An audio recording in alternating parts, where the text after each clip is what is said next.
নমস্কাৰ বন্ধুসকল job.assam YouTube চেনেললৈ আপোনালোক সকলোকে স্বাগতম জনাইছো বন্ধুসকল আপোনালোকৰ বাবে খুব ভাল খবৰ যে ইণ্ডিয়ান আৰ্মিৰ অগ্নিবীৰৰ যি ৰিক্ৰুটমেন্ট সেই ৰিক্ৰুটমেন্ট এতিয়া বৰ্তমান আহিছে বন্ধুসকল আমি এই ভিডিঅ'টোত আলোচনা কৰিম কেতিয়াৰ পৰা অনলাইন এপ্লাই হ'ব লাষ্ট ডেট কিমান কি পোষ্ট আছে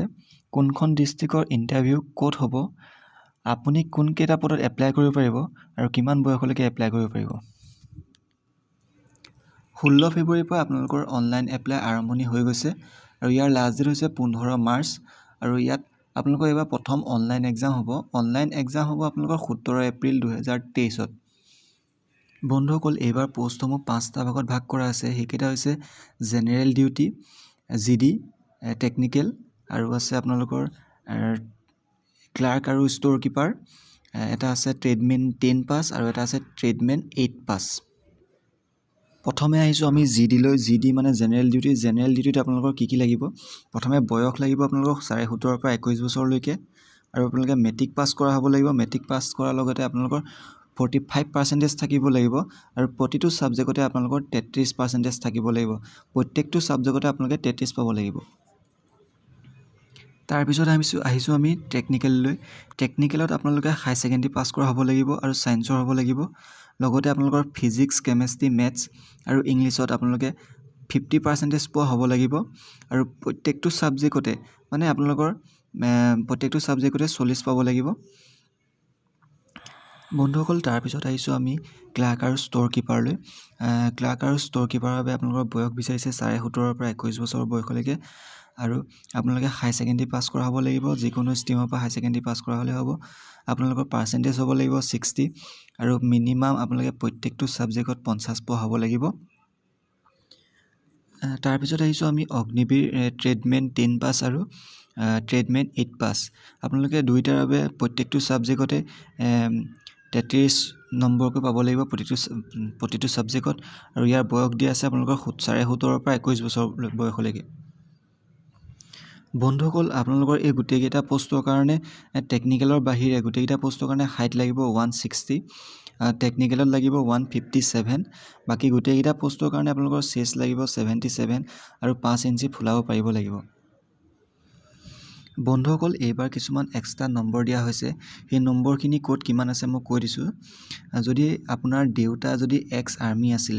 তেন্তে আপোনালোকে 20 নম্বৰ পাব যদি আপোনালোকৰ স্পৰ্টছৰ সাৰ্টিফিকেট আছে যদি আপোনালোকৰ স্পৰ্টছৰ সাৰ্টিফিকেট আছে তেন্তে আপোনালোকে 20 নম্বৰলৈকে পাব পাৰে যদি ইন্টাৰনেশ্যনেল হয় 20 নম্বৰ যদি আপোনালোকে ষ্টেটৰ ৰিপ্ৰেজেন্ট কৰিছে তেন্তে 15 নম্বৰ এনেকৈ দিয়া আছে হাইষ্ট 20 নম্বৰলৈকে আপোনালোকে পাব পাৰে আৰু এনেকৈ এনসিসি দিয়া আছে এনসিসিত আপোনালোকৰ A খনত দিয়া আছে 5 নম্বৰ B খনত 10 নম্বৰ আৰু C খনত 20 নম্বৰ দিয়া আছে আৰু যদি ৰিপাব্লিক ডেট যদি পেৰেডত যদি আপোনালোকে পাৰ্টিসিপেট কৰিছিল তেন্তে 25 নম্বৰ দিয়া আছে তেনেকৈ আপোনালোকৰ